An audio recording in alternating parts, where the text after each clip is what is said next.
Grabing tawa yun, parang, OA pa sa OA.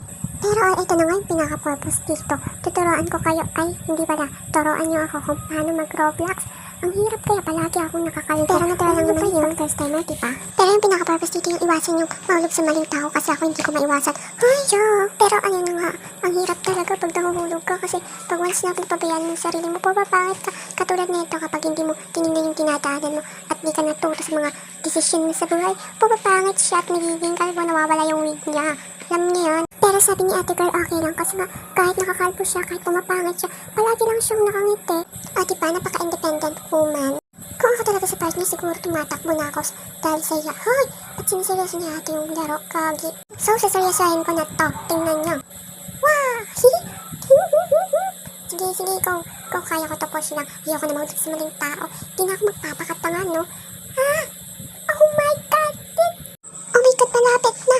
Oh my God! Oh, diba wala akong laban na yung naastrasan? The little homies wanna be like on my knees in the night, saying prayers in the street light.